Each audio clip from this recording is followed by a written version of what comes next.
ஹரித்துவார் போகிறேனுங்க. ராமர் கோயிலுக்கு கொஞ்சம் மனசு இருக்கனால கோயிலுக்கு போயிட்டு வரலான்னு சொன்னாங்க. அதனால் கோயிலுக்கு போயிட்டுருக்குறேன். ஆனால் இப்போ 9ஆம் தேதி ஏதோ முக்கிய அறிவிப்பு இல்லை, அது மாதிரி ஒன்றும் இல்லை. ஓகே, இப்போ நிறைய ஆதரவாளர்கள் உங்களை வந்து சந்திச்சுருக்காங்க. எப்படி பார்க்குறீங்கன்னு ஆக்சுவலாக எல்லோரும் இப்போ என்னுடைய கலங்கி போயிடக்கூடாதுன்னு நினைக்கிறாங்க. நான் சொன்னது நியாயமான கோரிக்கை. ஆகவே எல்லோரும் வந்து நீங்கள் சொன்னது நியாயம்தான்னு சொல்லிட்டு போயிட்டுருக்காங்க. அவ்வளோதான். யார்? இல்லைங்க, நாளைக்கு இல்லைங்க. நான் ஹரித்துவார் போகிறேங்க. இதுதான் 9ஆம் தேதி சும்மா நியூஸை போட்டு விட்டாங்க. நான் கோயிலுக்கு போகிறேங்க. ஏன்னா கொஞ்சம் போயிட்டு வந்து ஒரு ரிலாக்ஸ் ஆகிட்டு. இப்போ எல்லாரும் ஒருங்கிணைக்கணும் அப்படின்னு சொல்லியிருக்கீங்க. பட் மற்ற கட்சியில் இருக்கிறவங்க வந்து அதை சொல்கிறது இல்லையா? இல்லை, யாரும் இந்த கருத்துக்கு மாறுபட்ட கருத்து யாரும் சொல்லியிருக்காங்க? ஒருத்தர் சொல்லல. மாறுபட்ட கருத்து சொல்லியிருக்காங்களா? கமெண்ட்ஸ் இருக்கா? இப்போ உள்ளத்தில் இருக்குன்னு இருக்கும். இப்போ டிடிவி என்ன சொல்கிறாருன்னா, நாங்கள் வெளியே போயிட்டோம், மறுபடியும் நாங்கள் எப்படி வர்றது அப்படின்னு கேட்குறாரு. இல்லை, அவர்கிட்ட தானே கேட்கணும். எங்கிட்ட கேட்ட நியாயம் இருக்காதுங்களே. உங்களை நீக்கினது எப்படி பார்க்குறீங்கண்ணா? அது ஒரு நல்லதுக்கு சொல்கிறோம். அதில் வந்து பல்வேறு முடிவுகளை வந்து பொதுச் செயலாளர் எடுக்கிறாரு. அதை பற்றி நான் அதில் எனக்கு என்ன எடுக்கிற முடிவுகளை பற்றி கருத்துக்கள் சொல்ல இயலாது. காலம்தான் பதில் சொல்லுங்கள்.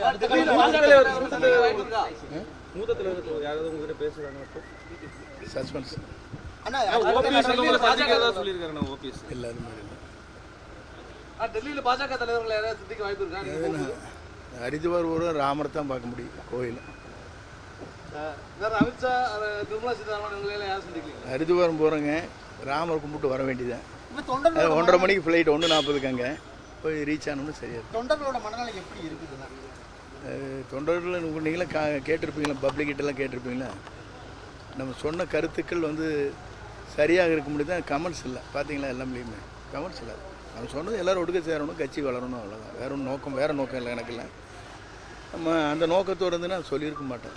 நீங்கள் ஒரு மூத்த அமைச்சர், உடனடியாக உங்களை நீக்கினது வந்து மற்ற தொண்டர்களோட மனநிலை எப்படி? தொண்டர்லாம் வந்து எனக்கு ஆறுதல் சொல்லிட்டு போயிட்டுருங்க. நீங்கள் தைரியமாக இருங்க அப்படின்னு சொல்லி. இந்த கோவையில் இருந்த தொண்டர்களும் வந்துட்டு பார்த்துட்டு எல்லா பகுதியிலேருந்து வந்தாங்க. ஆல் ஓவர் தமிழ்நாட்டிலேருந்து எப்படி இருக்குதுண்ணா கேம்ஸ்? தெரியலீங்களே, நீங்கள் தான் கேதர் பண்ணணும். நான் 2 நாளாக வீட்டிலே இருக்கிறேன். கூட்டம் வந்துட்டு இருக்குது. கிட்டத்தட்ட ஒரு 10,000 பேர் சந்திச்சிருக்கிறேன். ஆனால் நீங்கள் தான் தெரியும். மூத்த நிர்வாகிகள் யாராச்சும் பேசியிருக்காங்களா சார்? அதுக்கப்புறமா உங்களோட நோ கமெண்ட்ஸ். இல்லை, அவங்கெல்லாம் வந்து அவங்க கருத்துக்களை சொல்லியிருக்காங்க. நான் இது வரைக்கும் நான் யாரையும் மீட் பண்ணல, யார்கிட்டையும் நான் பேசலை. ஆனால் அவங்களாம் அந்த கருத்துக்கு வரவேற்றிருக்காங்க. அவ்வளோதான். நயனா நாகேந்திரன் சொல்லியிருக்காரு, ஹெச் ராஜா சொல்லியிருக்காங்க, பல பேர் சொல்லியிருக்காங்க. இந்த கருத்தை பொறுத்தளவுக்கு இது வரைக்கும் எந்த கமெண்ட்ஸும் இல்லை. உங்களுக்கு தெரியுது இல்லைங்களா? எந்த கமெண்ட்ஸுமே இது வரைக்கும் இல்லைங்க. நீங்கள் பார்த்துருப்பீங்க மீடியா. ஒன்று தொண்டர்கள் பொதுமக்கள் என்ன நினைக்கிறாங்க உங்களுக்கு தான் தெரியும்.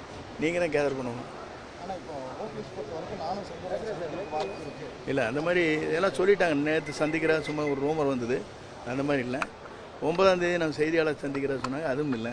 அந்த மாதிரி செய்திகளை நம்ம சொல்லிங்க. அதனால மக்களை பார்க்குற நேரத்தெல்லாம் ஆஸ் யூஸ்வல் ப்ரோக்ராம் வந்து 4 கல்யாணம் அட்டன் பண்ணிவிட்டு ஒரு ஹாஸ்பிட்டல் தரப்பில் போயிட்டு ரொட்டீன் ஒர்க் தான் பார்த்துட்டு இருக்கிறேங்க. என்ன கடவுள் ராமர் தானே, சாமி கும்பிட்டு வரா நிம்மதியானது. இங்கே இருந்தோம்னு வச்சுங்க, பல்வேறு கமெண்ட்ஸ் வந்துட்டு இருக்கிறனால நம்ம போயிட்டே இருக்கலன்ட்டு ஒருத்தர் கருத்து சொல்லுவாங்க, எங்கிட்ட வாழ் சொல்லுவாங்க. ஒரு பக்கம் இது இருக்குது. நம்ம அமைதியாக போயிட்டு கோயிலுக்கு போயிட்டு வரலாம். ரிட்டன் நாளைக்கு வந்துடும். எடப்பாடி தரப்பு ஏதாவது பேசப்பட்டிருக்கீங்க? அது நோ கமெண்ட்ஸ். ராமரை சந்திக்கணும்னு போகிறீங்க. ராமர் இல்லை, ராமர் கோயிலில் போய் சாமி விட்டு வர போகணுங்க. ராமர் எப்படி சந்திக்க முடியும்? அந்த ராமர் அமித்ஷாவா மோடியா? இல்லை, அந்த ராமர் வந்து ராமர் தான். ராமாயணத்தில் இருக்கிற ராமர், கம்பராமாயணத்தில் இருக்கார்ல அந்த ராமர், குழந்தை வடிவத்தில் இருக்காரு. செய்திகளை உடனுக்குடனும் துல்லியமாகவும் தெரிந்து கொள்ள சப்ஸ்கிரைப் பண்ணுங்க.